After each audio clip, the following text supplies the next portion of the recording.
people with the hardest job today.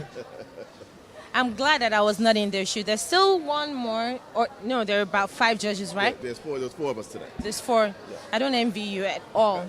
It wasn't easy. Some people are trying, like they're thinking like they would have to maybe strangle you. I don't know. I don't know who said it because It's a tough one. Yeah. especially when it got to the last 4. Yes. How was it picking one person as a It wasn't easy. I had to look over my scores 2 or 3 times to make sure I was scoring accurately, to making sure I was getting the right information and hearing the girls' words and what they were saying. So that was really difficult. But they all were magnificent, but we only have one winner, unfortunately. I don't want the people at home to call you judge. So what's your name? Adeniro. Adeniro. Well, you did a fantastic job. Thank you. All 4 women were queens. Yes. And for you, what was the process like and what's your name? My name is Debo and I run an organization called SAID Institute.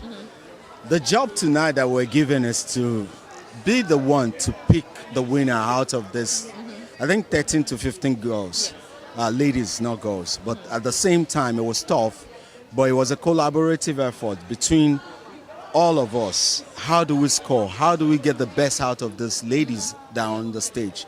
So you have to think about what is coming out of their mouth, not just the physical appearance. All of them are beautiful, gorgeous. Everything stands out. But who will take us to the next stage?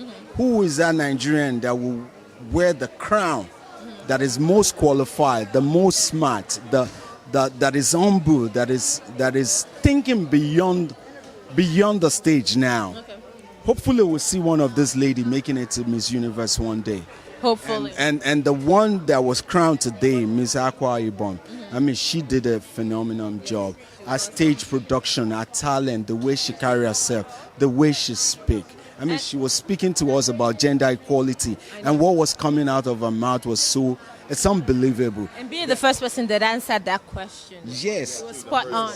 And do you know the thing that I see when she answered the question is this? The solution that the world is looking for is within us, is within us. So she answered the question, she provides solution, and I think our solution was great. You know, gender equality, what do we need?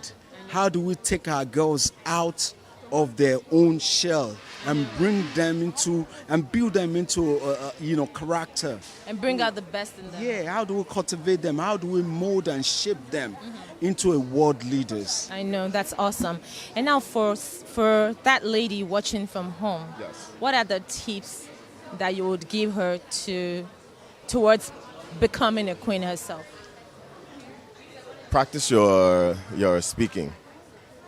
Being able to speak in public is one of the most important things. And as Nigerians, we all know people say like, oh, we're in America. They have accents. They have this. It doesn't matter what accents you have. Just speak clearly, loudly, and strong, and it will come through, and you'll shine.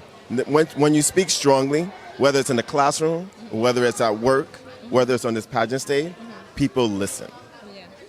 Yeah.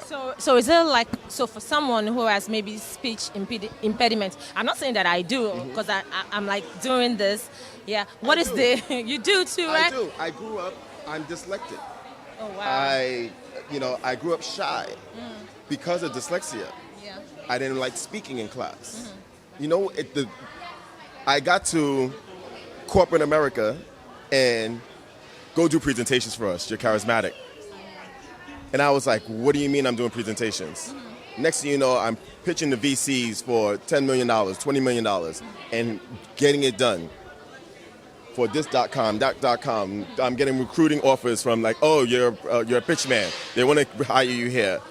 From this guy that was dyslexic, that A's and B's were crooked. So what was that one thing that you did that helped you switch and find your superpower?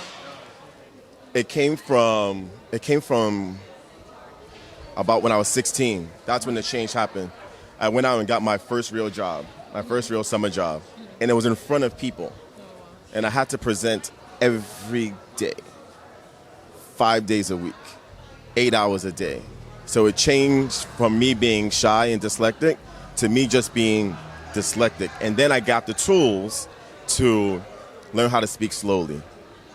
Learn how to. Oh my goodness, there's a lot that he can share with us tonight, but we don't have enough time. But I hope you're going to come to the studio and sit with us, because I know that could change a lot of people's lives. If people want to reach you and find you in your institute, how can they find you? So we're on all social media platforms, SAID Institute, SAID, S-A-I-D, and Institute. On IG, same thing, on Twitter, Facebook. And if you want to walk in, just walk in into the space. We have a physical location on Westheimer. If you Google SAID Pan-African Library, it's going to come up. And you just visit us. There are so many events that we're having each and every month. So join us. So they can find it on your social media and Instagram. What about you, sir? If they need to find you at home, how can On Instagram, it's international_Ade, A-D-E. On Facebook, it's Ade Adeniro. And that's how they find me. Oh, it's a pleasure to be with you.